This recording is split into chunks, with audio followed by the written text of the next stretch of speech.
You betrayed our family. I will come back, and you'll pray it was only a nightmare. From a young age, Cindy had an adventurous spirit that was often at odds with her need for structure. She was raised in a suburban neighborhood where weekend block parties and summer barbecues brought families together. Her father, an architect, would often take her to visit unfinished projects, teaching her the importance of planning, precision, and creativity. Her mother, a literature professor, instilled in her a love for storytelling, making Cindy an avid reader and a dreamer. These influences shaped her in unexpected ways. She was both pragmatic and imaginative, someone who found comfort in organization but also longed for moments of spontaneity. Despite her methodical nature, Cindy was known for embracing new challenges. In high school, she led the debate team, organized charity events, and even spent a summer volunteering abroad in Italy, where she fell in love with the art of hospitality. It was there, amidst the winding streets of Florence and the warmth of candle-lit cafes, that she first envisioned herself in a role where she could blend structure with creativity. But at that time, she never imagined that her path would one day lead to the intricate world of event planning. Cindy met Rick Thomas during her freshman year of college and was instantly drawn to his humor and energy. He always knew how to make her laugh and showed his affection in thoughtful, unexpected ways. Their relationship flourished through simple moments, long Sunday walks and quiet conversations in empty campus buildings. Handsome and kind, Rick won over both Cindy's parents and his own family, who adored her just as much. By his final semester, Rick secured a job at an investment firm on the West Coast, while Cindy, with a degree in education, accepted a teaching position in Orange County, near Rick's workplace in Anaheim. To celebrate their new beginnings, Rick took Cindy to a restaurant overlooking the Pacific, where he proposed with a family heirloom ring. Overwhelmed with joy, she accepted, and the surrounding diners applauded. 9 years later, Cindy was a mother to 6-year-old twins, Michael and Sarah, and still teaching. However, the demanding hours and low pay left her exhausted. Despite her love for teaching, the stress of dealing with difficult parents and time away from family pushed her to reconsider her career. Fortunately, both she and Rick were financially savvy, allowing her to step away from teaching, though it took time to find her next path. That change came unexpectedly. Cindy had remained close with her college best friend, Kelly, whose impulsive nature often led to spontaneous adventures. Unlike Cindy, who thrived on organization and careful planning, Kelly embraced life without hesitation. Their friendship balanced these differences, with Cindy often keeping Kelly out of trouble. One winter, Kelly invited Cindy to a wedding in Napa, needing a +1 for the event. Cindy hesitated, but eventually agreed, with Rick encouraging her to take the trip while he spent time with their children and his parents. At the wedding, as Cindy observed the chaotic and unorganized event, a conversation sparked an idea. There was a real demand for skilled event coordinators. 6 months of preparation later, Cindy launched her event planning business, We Plan, You Celebrate. Her natural organizational skills, honed through years of lesson planning and classroom management, made the transitions seamless. Weddings, corporate events, and celebrations became her new passion, and she pursued her business with determination, carving out a successful new career. 2 years into her event planning career, Cindy had built a strong reputation, especially for organizing intimate coastal weddings in California. It was during this time that she crossed paths with Bennett Davis, a successful hotelier who owned 3 upscale boutique hotels, one in San Diego, another in Santa Barbara, and a third on the Monterey Peninsula. Each of his properties thrived thanks to his relentless work ethic and high standards for his well-compensated staff. Bennett's journey in the hospitality industry began at 26 when he took a bold risk, purchasing and restoring a deteriorating 90-year-old mansion in Santa Barbara. With limited funds but unwavering determination, he launched the hotel on a tight budget. The first 2 years were grueling, requiring 100-hour work weeks and relentless effort, yet progress was slow. By the 3rd year, he broke even, and by the 4th, the hotel turned a profit. Over the next 5 years, he expanded, adding properties in San Diego and Monterey. 14 years in, his commitment remained unchanged. He worked hard, but also enjoyed life, especially fine wine, dancing, and good company. Known as a devoted bachelor, he was upfront about his lack of interest in long-term relationships, though he treated people with fairness and respect. 16 months before Cindy's professional breakthrough, Bennett and his human resources director, Lori Templeton, attended a hospitality industry expo in Los Angeles. As they browsed the booths, they came across We Plan, You Celebrate. Bennett was drawn to Cindy's professionalism, but it was her bright blue eyes, hinting at a playful nature, that caught his attention. Their conversation, though centered on business, carried an undeniable spark. Bennett questioned her thoroughly.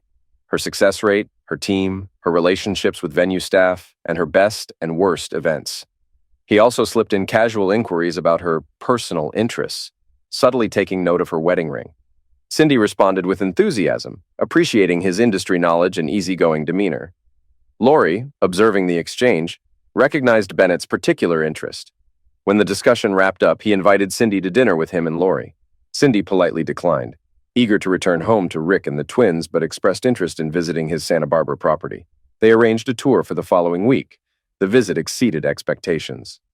Cindy arrived early, taking time to explore the historic mission nearby before heading to the Winfield Scott Hotel. Greeted warmly by staff, she immediately sensed the hotel's welcoming atmosphere. As she stepped into the lobby, she found Bennett waiting, polished in crisp navy and tailored khakis, exuding confidence. For the first time, she acknowledged how striking he was, though it didn't shake her deep devotion to Rick. With Laurie absent, Bennett personally welcomed Cindy, eager to discuss a potential collaboration. Their shared ambition and drive made the partnership an obvious choice. Though they hadn't fully realized it yet, their connection, rooted in mutual respect and a passion for excellence, was undeniable. Cindy chose a refined yet effortless look, a black sleeveless sundress paired with a pastel linen scarf that accentuated her striking blue eyes. Her elegant Stuart Weitzman sandals added just enough height, enhancing her already statuesque frame. Practical and self-assured, Cindy understood that appearances mattered in business, especially with someone like Bennett. But she had always balanced charm with sharp instincts. As they entered the hotel lobby, it was clear Bennett had prepared meticulously. Every staff member seemed to know Cindy's name, and at their patio table, a small vase of California wildflowers added a thoughtful touch.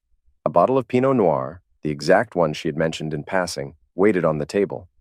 Bennett's attention to detail was impressive, and Cindy reminded herself to stay sharp in negotiations.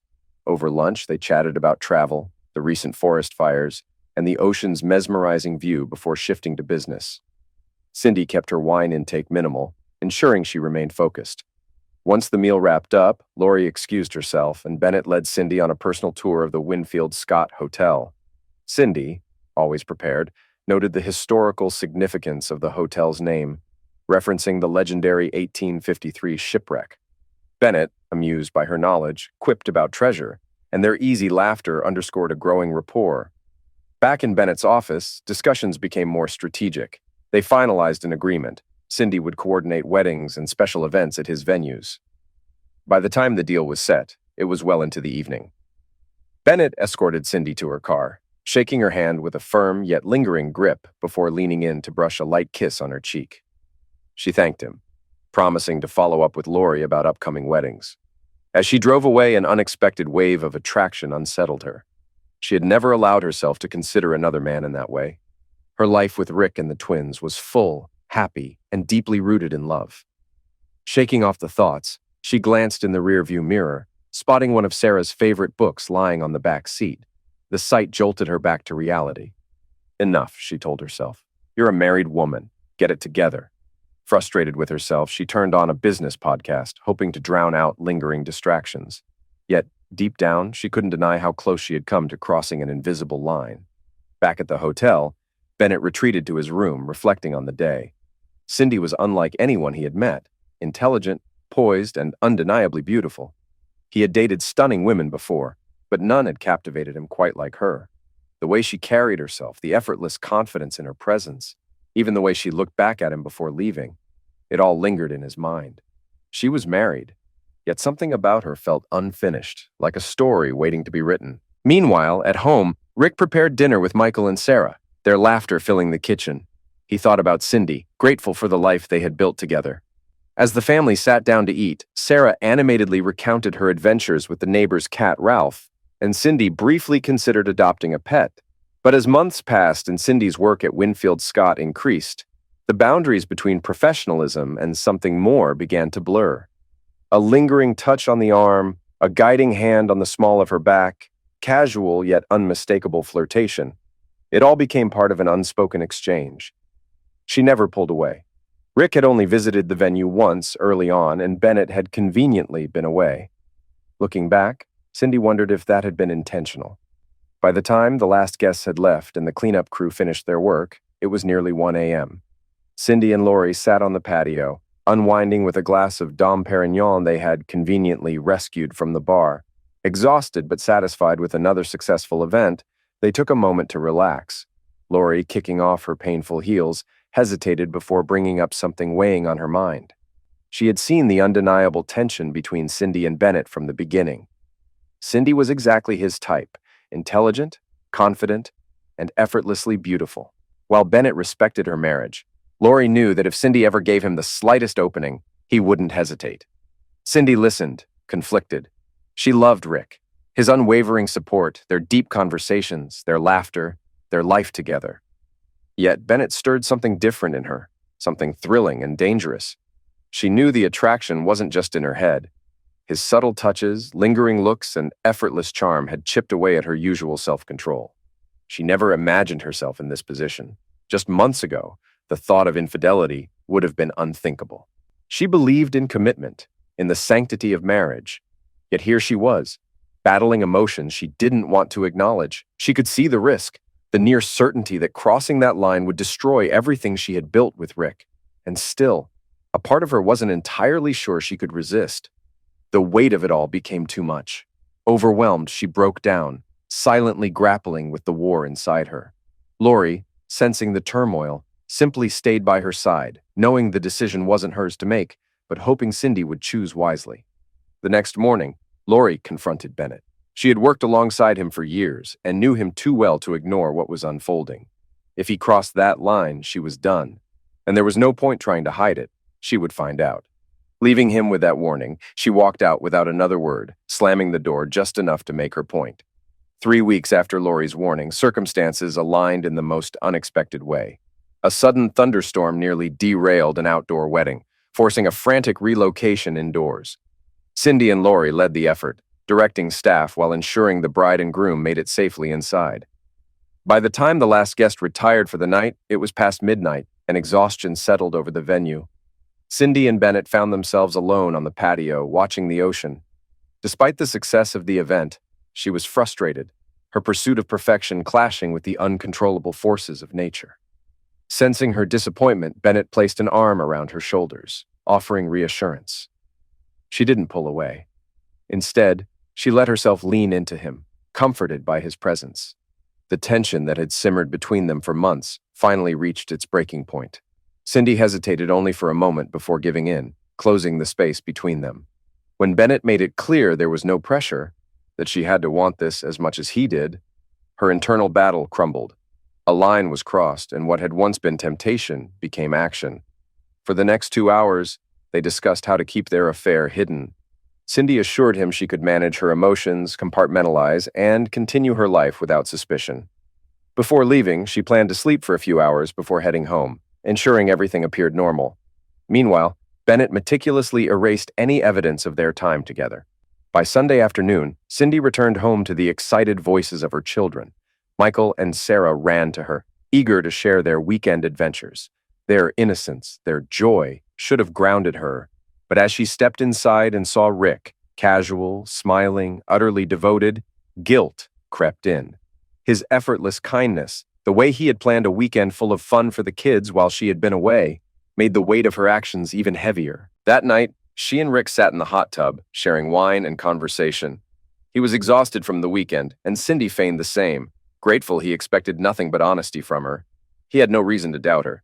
By Monday, Rick had planned a surprise. He left a note before heading to work, instructing her to be ready by 4 p.m., dressed in a blue sundress. He had arranged everything: the kids, an overnight stay, even enlisting Kelly's help to pack a bag. When Cindy realized he had planned a romantic getaway at the Ritz-Carlton, she was stunned. As they walked along the beach and later sat down for dinner, she tried to focus on the man who had always been her home. But beneath the surface, the consequences of her choices lingered, waiting to catch up with her. Late at night, Cindy and Rick sat on the balcony of their hotel room, looking out over the calm Pacific. Their conversation drifted between dreams, the future, and Rick's big news. He had been promoted to partner, more money, less travel. He even suggested joining her for some weddings on the weekends. She smiled, proud of him, but beneath the surface, unease stirred. If he had seen her face in that moment, he might have realized something was wrong. Pushing aside her thoughts, she moved to his lap, embracing him, telling herself that she could still hold on to the life they had built. The next morning, over breakfast in bed, Rick reassured her he supported her business, wanted her to pursue it as far as she wished. He had never asked her to slow down or step back, no matter how successful he became. Cindy knew how lucky she was, but instead of feeling grateful, she found herself mentally reviewing her arrangement with Bennett, ensuring their secret remained airtight. She convinced herself she could have it all: her husband, her family, her business, and the thrill of Bennett. In her mind, she and Bennett would eventually part ways. He would move on, she would stay with Rick, and life would continue without consequences. She never once considered the damage that was already in motion. A month later, Rick's promotion became official, and Cindy had another wedding in San Diego. During a meeting with Bennett, they refined their business deal, with him offering additional incentives based on the clients she brought in. They discussed numbers as though their affair was just another business arrangement. Then Lori walked in. Without hesitation, she confronted them both, making it clear she had seen what happened the night of the storm. She had warned Bennett months ago that if he crossed the line with Cindy, she would leave. Now, she was following through. She wasn't just disappointed, she was disgusted. Cindy and Bennett, both intelligent and successful, were behaving like reckless teenagers, blind to the inevitable fallout. Lori had already secured a new job in Austin and would be gone by August. She had no interest in exposing them, but she refused to be part of the deception. Turning to Cindy, she didn't hold back. Rick didn't deserve this betrayal. The vows Cindy had made to her husband, her family, and even herself had been discarded. Lori wouldn't even mention the twins, because the thought of what this would do to them was too painful. She ended by assuring them she would remain professional until her departure, but any personal connection was over. With that, she walked out. Left in silence, Cindy felt the weight of everything collapse on her. Tears streamed down her face. Bennett sat quietly, his usual confidence gone. The night they had planned together was no longer an option. Cindy stood abruptly. There was nothing left to say. She told Bennett she regretted everything, then left without another word. Instead of going home, she checked into a Courtyard Marriott in Orange County, using a credit card Rick never monitored. On the way, she bought a bottle of whiskey. Alone in a hotel room, she drank until she couldn't think anymore. Then she passed out, trying to escape the reality of what she had done.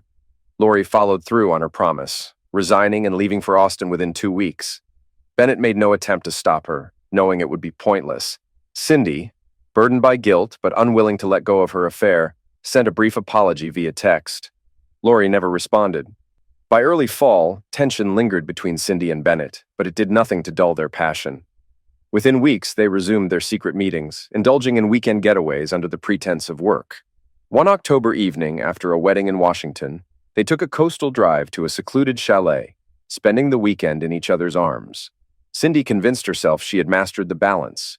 Her business thrived, her children were happy, and she had both the security of a devoted husband and the thrill of a passionate affair. She dismissed Lori's warnings, believing she could sustain this double life indefinitely. That illusion shattered in December. During a wedding at Spanish Moss, one of Bennett's smaller hotels, Cindy remained unaware that Rick had booked a suite for the weekend. Believing she had been distant due to work, he planned a surprise visit, arranging every detail: a romantic setting, fresh flowers, her favorite wine. He assumed the strain between them was temporary, something a weekend away could fix. Rick arrived quietly, waiting for Cindy to finish her event. Spotting Bennett earlier, he considered sharing his surprise, but ultimately decided against it. When she didn't appear after the rehearsal dinner, he searched the hotel, expecting to find her caught up in last-minute wedding preparations. Instead, he overheard a conversation that stopped him cold. Cindy's voice, warm and teasing, hinted at something unmistakable. Moments later, turning a corner, he saw the truth for himself. His wife stood in another man's embrace. Shock paralyzed him. Cindy's expression turned to horror as she realized he was there. Bennett stepped back, speechless. The weight of betrayal crushed Rick in an instant, grief and disbelief overwhelming him. He sank to the floor, his world collapsing around him. Cindy rushed to him, but no words could undo what had just happened. Pain quickly turned to fury. Rick pulled away, his devastation shifting into something colder. He refused to let her speak, refused to hear any justifications. With a final look of contempt, he walked away, leaving Cindy frozen in place. For the first time, she didn't try to rationalize her actions. She knew there was nothing she could say. Without a word to Bennett, she returned to her room. Inside, everything was perfect. Neatly arranged pillows, a warm bed, and the silence of a life she had just destroyed. She collapsed onto it, her body shaking. The reality of what she had done finally set in. There was no way to undo this. No way out. Rick sat frozen at his desk for an hour before finally pulling himself together. He knew he couldn't stay any longer, but he had nowhere else to go except home. By the time he arrived, it would be morning.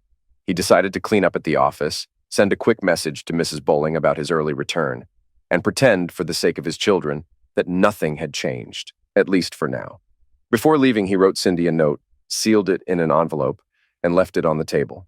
His words were raw, filled with devastation and anger. He told her he was going home to the kids, but needed time to think. He wouldn't speak to her, wouldn't even look at her until he could process what had happened. She was to text before returning so he could leave before she arrived. His hatred for her in that moment was absolute, a stark contrast to the love he had once given so freely. By the time Bennett stepped out of his room an hour later, Rick was gone. He found the letter and, intending to deliver it directly, went to Cindy's room.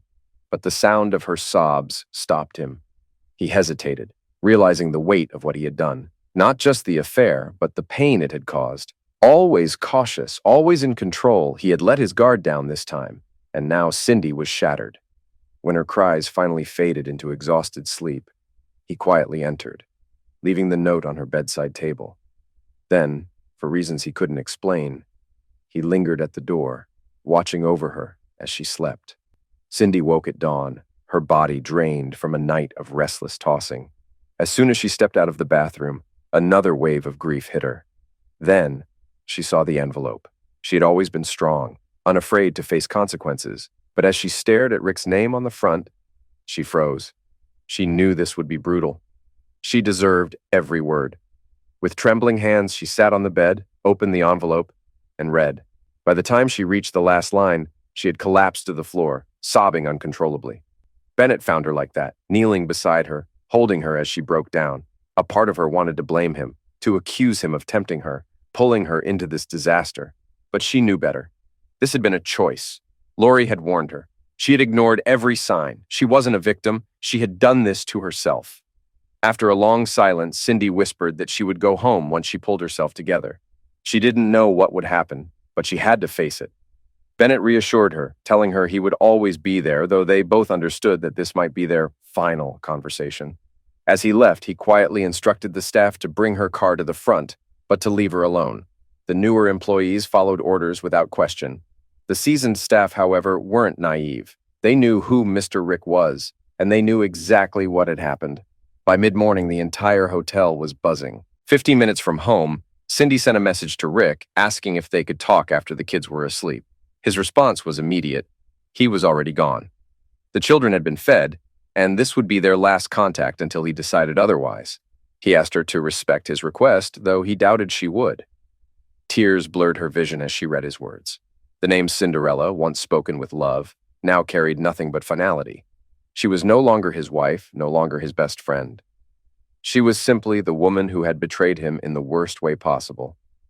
The weight of what she had done settled deeper. What would happen to their family now? By the end of the longest week of her life, Rick finally called. His voice was cold, controlled. He informed her he would return home that evening, determined to act normal in front of the kids. He would sleep in the guest room, wake up early to maintain the illusion, and wouldn't speak to her until Sunday when they could talk privately. His words cut deep. He wasn't sure how many more family weekends they had left. Cindy barely held herself together, but when she responded with a soft, hopeful tone, his anger snapped through the line. He ordered her to stop speaking to him as if they were still a couple. There was no love left between them. Whatever they once had was gone. Then, without another word, he hung up. Somehow, they made it through the weekend. Pizza and a movie on Friday, a beach day on Saturday, both pretending for the sake of the children. Michael and Sarah, sensing something off, clung to them more than usual. When Michael pulled them into a family hug, Cindy caught a glimpse of Rick's empty expression. Even as he played the role of a devoted father, there was nothing left behind his eyes. On Sunday afternoon, Rick insisted the kids stay with Mrs. Bowling while he and Cindy went out. At the park, they walked in silence until they found a quiet bench. He sat facing the crowd, as he always did, scanning the surroundings, preparing for something unseen. Without emotion, he asked her to speak first, explaining that if he started, he might not be able to stop himself. She hesitated, but knew this was her burden to bear. She forced herself to begin, her voice steady despite the turmoil inside. She admitted everything. The affair had lasted nearly 8 months. She had never been drawn to another man before Bennett, never strayed, never sought anything outside their marriage. But she hadn't resisted his attention either. The attraction had been undeniable, and she had made a choice. No one had pressured her. No one had manipulated her. Bennett had even given her the chance to walk away before it started. But she hadn't. She had walked forward, fully aware of what she was doing. She wasn't a victim. The full weight of responsibility rested on her shoulders. Cindy struggled to find the words, knowing nothing she said could undo the damage. She wanted to tell Rick she loved him, that it had meant nothing, that she desperately hoped they could repair what was broken. But she knew that wasn't entirely true. For months, she had hidden a part of herself from him, deceiving not just Rick, but also herself. When she was with him, a small part of her had still been with Bennett. If that hadn't been the case, she would have never crossed the line. She had convinced herself that their life together would go on as if nothing had changed, that Rick would remain blissfully unaware, they would raise their children, and they would grow old together. But self-deception is always the first step before betraying someone else. She had betrayed everything that had once mattered most to her. She had never thought about the long-term consequences, never considered what would happen if she got caught. Now, looking at the devastation on Rick's face, she realized there was no possible outcome where things would be okay. Even if their marriage survived, it would never be the same. Finally, she admitted the worst of it. She wasn't even sorry for getting caught. She was destroyed by the pain she had inflicted on the one person who had loved her unconditionally. She had always believed herself to be a good person, but now she saw her own selfishness for what it was, and she had to live with it. Rick sat in silence, his head hanging low, his body rigid with the weight of everything crashing down on him. His emotions, once full of love and joy, had been replaced with grief, loss, and humiliation. He wanted to yell, to unleash his anger, but he felt nothing but exhaustion. He had never known a pain like this before. After a long stretch of silence, he finally spoke, his voice quiet, but unwavering. He admitted he didn't know if this was the last conversation they would ever have as husband and wife. He was still trying to process it all. What he did know was that he appreciated her honesty, at least what he assumed was honesty.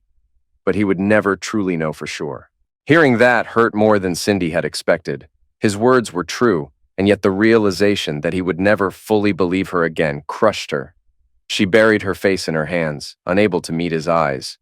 Rick continued, his tone growing colder as he laid out the facts. For 8 months, she had lied to him. She had shared her body, her time, her thoughts with another man while he had trusted her without question. He had loved her completely, had never doubted her loyalty, and now he knew that trust had been a mistake. He told her, with finality, that Cinderella was dead. There was no Prince Charming to save her, and there never would be. Cindy's breathing hitched. Hearing him say it out loud made the finality of their marriage feel real for the first time. Rick admitted that for the first time in his life, he felt hopeless. It was a foreign and unbearable feeling. He wasn't going to file for divorce immediately, not because he wanted to save their marriage, but because he refused to put their children through that pain. He had once heard a psychologist say that children cope better with loss than they do with the rejection of divorce. He had always believed that, but never imagined it would apply to him. Yet, the alternative, pretending for years until the twins were grown, was equally unthinkable. He couldn't look at Cindy without feeling sick. He had no idea what the future held, but he knew he couldn't continue like this. Cindy, desperate for clarity, asked if she should move out. Rick refused, saying they needed to maintain stability for the children. He suggested that if he took business trips occasionally and she continued working her usual wedding weekends, they could find enough space to manage. But beyond that, where she went and who she saw was no longer his concern. His love for her had been erased, just as hers had been cast aside during those 8 months. He wouldn't waste energy caring anymore. She tried to protest, insisting she wouldn't be with Bennett, but Rick cut her off. He no longer cared about her choices. The only way he could survive was by detaching completely, treating her the way she had treated him. Maybe therapy would help him find a healthier way to cope. But for now, she was on her own. They sat in silence for a long time, both crying. There were no reassurances, no promises to work through it. They knew there was nothing left to salvage. As Cindy sat across from him, she thought back to Lori's warnings. The price of her choices had finally come due, and it was heavier than she had ever imagined. What she didn't realize yet was that the worst was still to come. For the next month, Cindy and Rick maintained the illusion of normalcy for their children. They attended Sarah's soccer games, Michael's karate lessons, and school meetings without raising suspicion. Even their close friends and teachers remained unaware of the turmoil hidden behind closed doors. But once the children were asleep, the reality was starkly different. Cindy longed for conversations that never came, hoping Rick would be ready to talk. But Rick, drowning in betrayal and humiliation, focused on survival. He spent his nights planning his next steps, taking overnight trips under the guise of work, using the time to walk, think, and reassess his life. Therapy was necessary, he knew that much. But beyond that, he had no answers. A strategist by nature, Rick applied the same analytical skills that had made him successful in his career to his personal life. He broke down his situation into risks and outcomes, examining every possibility. Could they continue living together in pretense for the sake of their children? Would divorce be a better alternative? How would the firm react if this scandal surfaced? What financial implications would a separation bring? More importantly, what did Cindy really want? Did she regret getting caught, or did she regret her actions? One question stood out. Was there an option beyond divorce or forced coexistence? It was this final thought that led him toward a radical alternative. It would be difficult, almost impossible, but if executed correctly, it might be the best option for everyone involved. Sitting on the patio of a courtyard Marriott late one night, Rick examined his idea from every angle. It required careful planning, precise execution, and full commitment. But for the first time in weeks, he felt like he had control over something. 2 weeks later, his plan was still forming, but he was confident enough to talk to Cindy. He arranged for Mrs. Bowling to watch the kids, and deliberately took Cindy back to the same park where they'd had their first painful conversation about her betrayal. Returning to that place, he felt, was necessary. At the same weathered picnic table, where their marriage had begun to unravel, Rick spoke first. He acknowledged how difficult the past weeks had been and thanked Cindy for respecting his need for space. He promised honesty, but warned that she might not like what she heard. Cindy listened intently, nodding, her face a mixture of hope and fear. Rick stated plainly that he had no intention of revisiting the details of her affair. He had already made his peace with the fact that his trust had been shattered. He had always believed in their love, in their commitment. He had never strayed, never even entertained the thought of replacing her in his heart. He had assumed they would grow old together, but he had been wrong. Cindy, desperate for any chance at reconciliation, pleaded for them to fight for their marriage. She admitted she didn't deserve forgiveness, but was willing to do whatever it took to repair the damage. Rick's expression remained unreadable as he responded. He had given deep thought to the possibility of rebuilding their relationship. He believed forgiveness was possible, but forgiveness, he explained, was not the same as trust. Trust for him was gone forever. Even in the most basic conversations, he knew he would always doubt her words. He would never again believe she was simply going to work or traveling for business without wondering if she was meeting someone else. The paranoia alone would poison whatever remained of their marriage. And then, there was something even more painful: intimacy. He admitted that no matter how much time passed, he would never be able to touch her without picturing Bennett. The betrayal was more than emotional. It was physical. Every kiss, every touch, every embrace, he would see another man in her place. She had given herself willingly, without hesitation, choosing someone else over him again and again. That image would never leave him. Cindy felt herself breaking all over again. She had been ready to fight for them, to promise that she would remain faithful for the rest of their lives. But she also knew she had no right to demand his trust. For the first time, Cindy saw a level of fury in Rick's eyes that made her recoil. His voice remained controlled, but the sharpness of his words cut deep. She had asked if they could fight for their marriage, but Rick refused to accept the idea that she had ever fought for them. Every day, he had worked to build their life, to provide for her, to be present for their children, to ensure she had everything she loved. That was fighting for their family. Meanwhile, she had been in another man's bed. Tears streamed down both their faces as Rick continued, his voice laced with pain. There were so many questions he wanted to ask, but what was the point? How could he ever believe anything she said? She had lied for months. Why would now be any different? She might claim remorse, but what if she was only saying the right words to avoid consequences? He feared that the only real lesson she had learned was how to hide it better next time.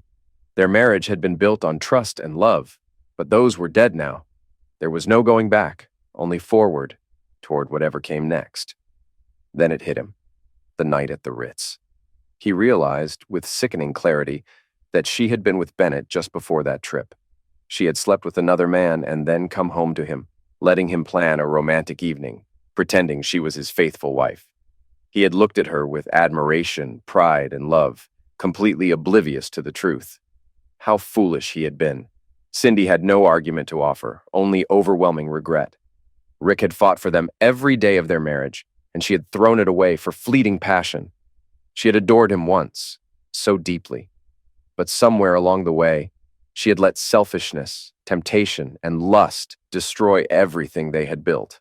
When she finally found her voice, she asked the question that had been looming between them. Was he going to divorce her? Rick's response was unexpected. No, he wasn't divorcing her. But he wasn't staying married to her either. He had been working on a solution that he believed would be best for everyone, though it wouldn't come without pain. He refused to let her opinion influence his choices because he no longer trusted her to have his or their children's best interests at heart. Once he had finalized his plan, she would know. Until then, she would have to wait.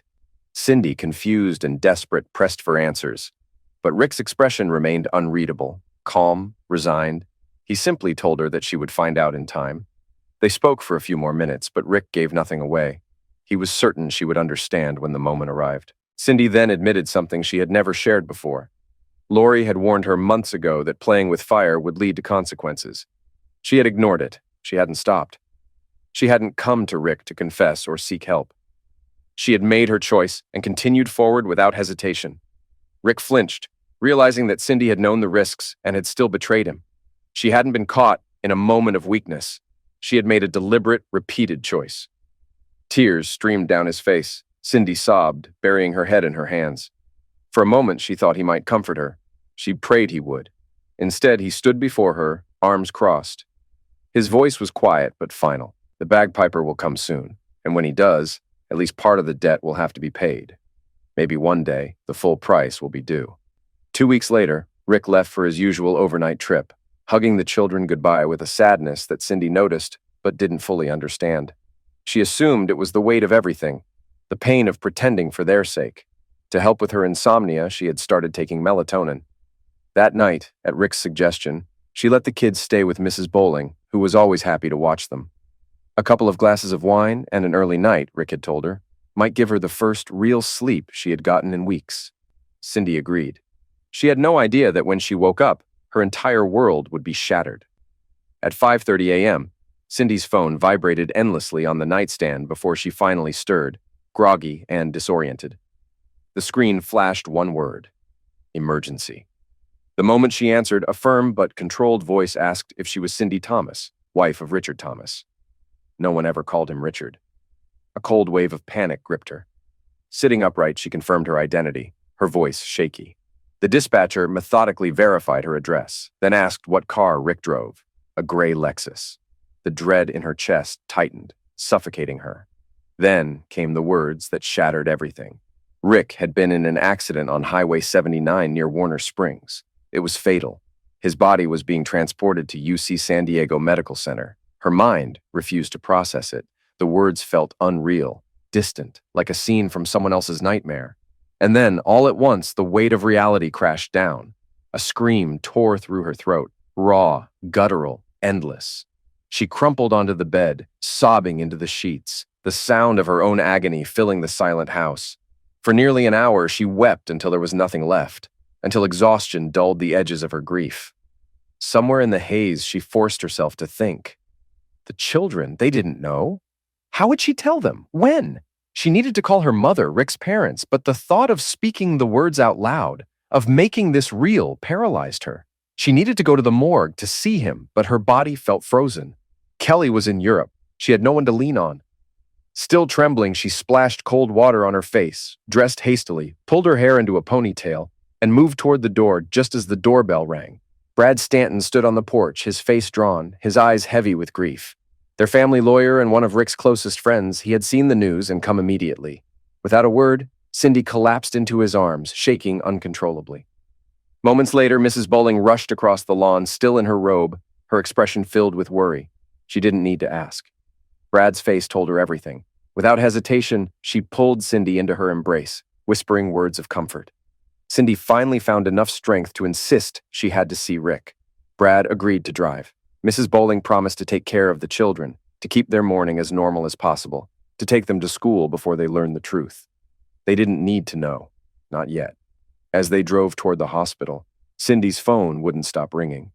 Friends, colleagues, people who had already heard. She forced herself to call her mother, who immediately booked the first available flight.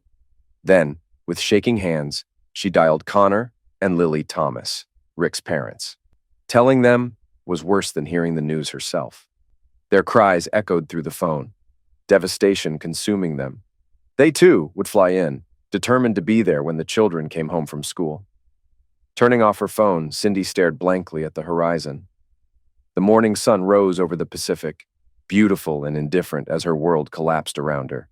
The next 5 days blurred into an unrelenting nightmare, she told the children. She watched their faces crumble, their innocence shatter. She arranged the funeral, met with the authorities, called insurance companies. There were 3 life insurance policies, all requiring endless paperwork. She canceled events, postponed weddings. Every moment felt surreal, a suffocating fog of logistics and grief. Questions surfaced, whispers turning into murmurs. Why had Rick been driving over an hour outside the city so early in the morning? The toxicology report revealed nothing. No alcohol, no pills, no impairments. His stomach contents showed he had eaten steak and salad the night before, but had only drunk water. He had been speeding, but why? No one had answers. Bennett picked up his phone countless times, typing out messages before erasing them. He knew Cindy was suffering more than anyone could imagine, and hearing from him would only make things worse. Lori learned of Rick's death in the middle of a client meeting. Her assistant saw the devastation on her face, but also something else. She didn't seem entirely surprised.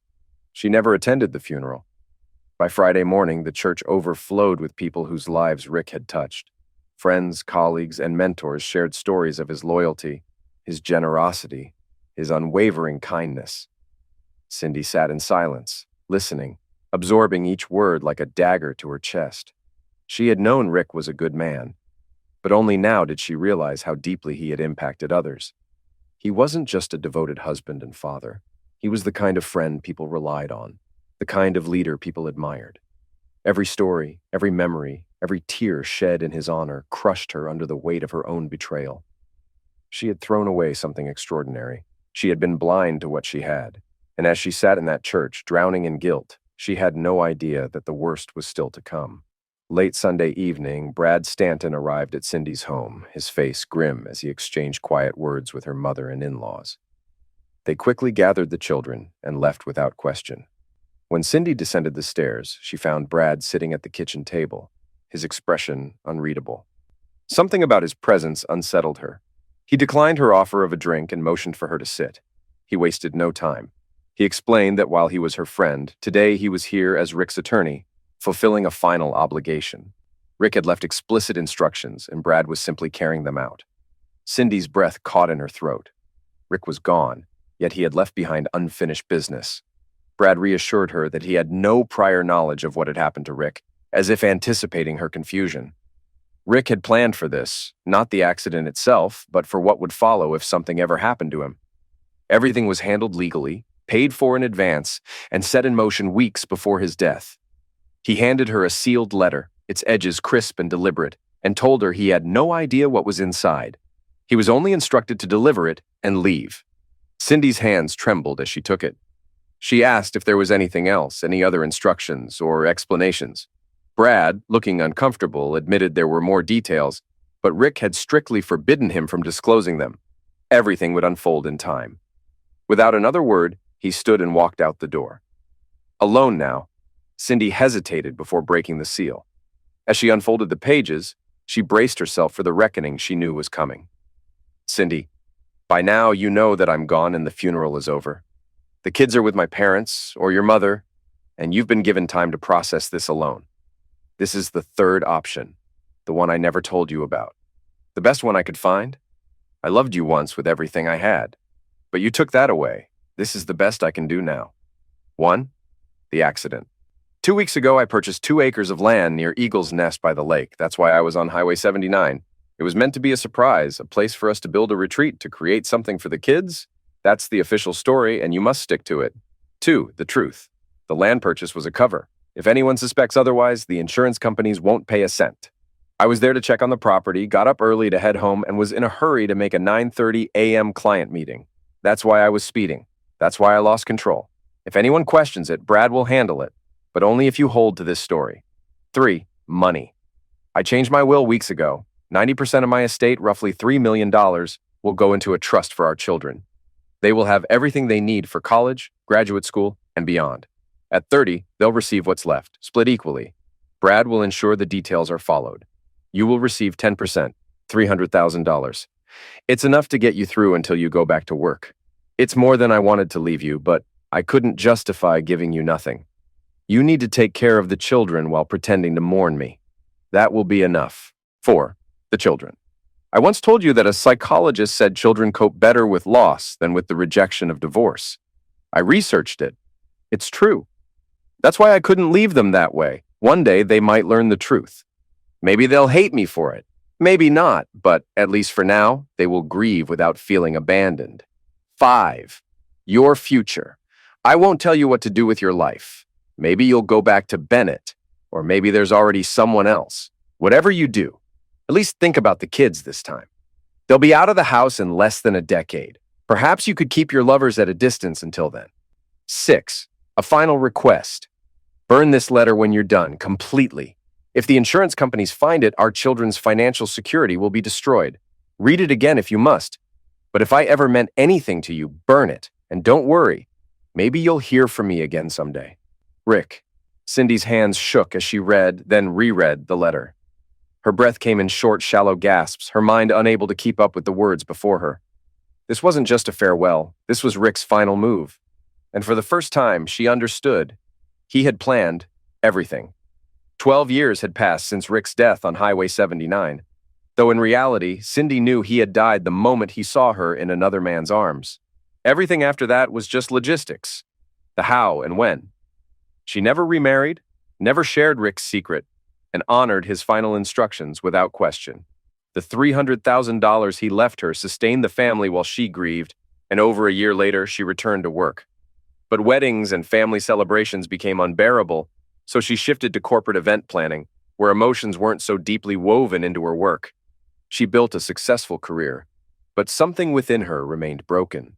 She dated occasionally, but no one ever measured up to Rick. Counselors helped her process the guilt, but one question lingered. If she ever remarried, would she betray that man too? Michael and Sarah, now 20, had grown into strong, driven young adults. Michael thrived on human connection, finding energy in social settings, and pursued a degree in hospitality and marketing at USC. Sarah, analytical like her father, found her passion in numbers and strategy, studying economics at Stanford. Their father's absence shaped them both, a wound that never fully healed. Cindy's past, however, remained buried, until the morning Brad Stanton arrived at her doorstep. She was reviewing a contract for an executive retreat when the doorbell rang. A steaming cup of black coffee sat beside her as she opened the door to find Brad standing there, his expression unreadable.